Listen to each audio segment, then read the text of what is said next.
ఈరోజు నిజంగా తెలంగాణ ప్రజలందరూ కూడా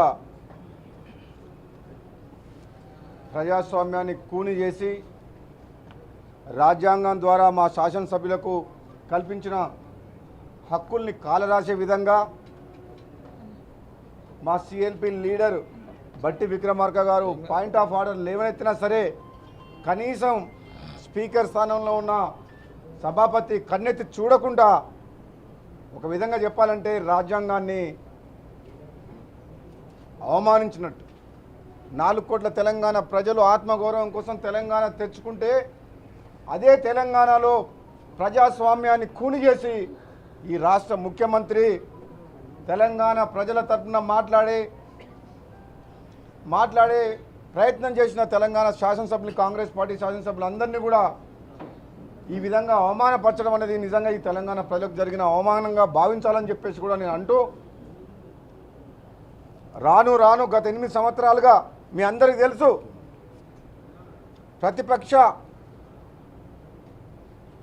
స్థానంలో కూర్చోమని తెలంగాణ ప్రజలు రెండవసారి అసెంబ్లీ ఎన్నికల్లో తీర్పునిస్తే 18 మంది ఎమ్మెల్యేలని గెలిపిస్తే ఆనాడు ముఖ్యమంత్రి దళితుని ముఖ్యమంత్రి చేస్తున్న ఈ కేసీఆర్ గారు ఒక దళితుడు సిఎల్పి లీడర్గా ఉంటే కూడా ఓర్చుకోలేక 12 మంది ఎమ్మెల్యేలని అక్రమంగా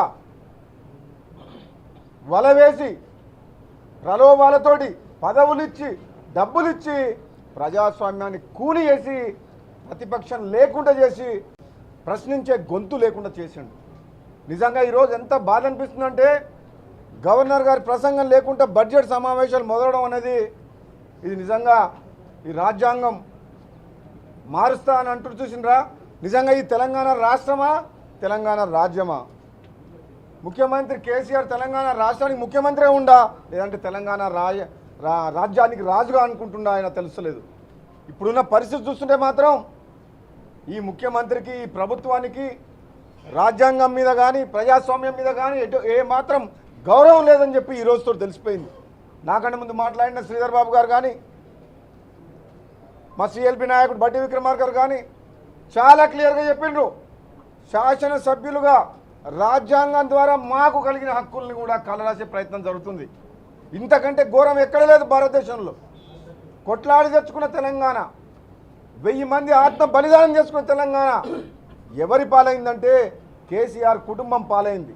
ఎవరు పరిపాలిస్తున్నారంటే కేసీఆర్ కుటుంబం పరిపాలిస్తుంది. ఒక నియంత్రణగా నిరంకుశంగా ఒక కుటుంబ పాలన చేసి లక్షల కోట్లు దోచుకొని అదే అధికారంతో అదే అధికారాన్ని అడ్డం పెట్టుకొని ఈరోజు మొత్తం ప్రశ్నించే గొంతు లేకుండా బయట అసెంబ్లీ లోపల ప్రయత్నం చేసే కేసీఆర్ చేసే ఆగడాలని తెలంగాణ ప్రజలు గుర్తించాలి, గమనించాలి. ప్రతిరోజు మా గొంతు తెలంగాణ ప్రజల కోసం వినిపిస్తున్నాం. ప్రతి సమస్య మీద పోరాడుతున్నాం. ఎక్కడ అయినా సరే అంశం దొరికితే మేము మాట్లాడుతున్నాం. కానీ ఎక్కడ కూడా ప్రతిపక్షాల గొంతు బయటికి రానియకుండా మీడియాని మేనేజ్ చేసుకుంటూ, టీవీని మేనేజ్ చేసుకుంటూ, పేపర్లను మేనేజ్ చేసుకుంటూ ఒక రాజులాగా ఒక నియంత్రణలాగా పరిపాలిస్తున్న కేసీఆర్కు మనం బుద్ధి చెప్పాల్సిన సమయం దగ్గరకు వచ్చింది.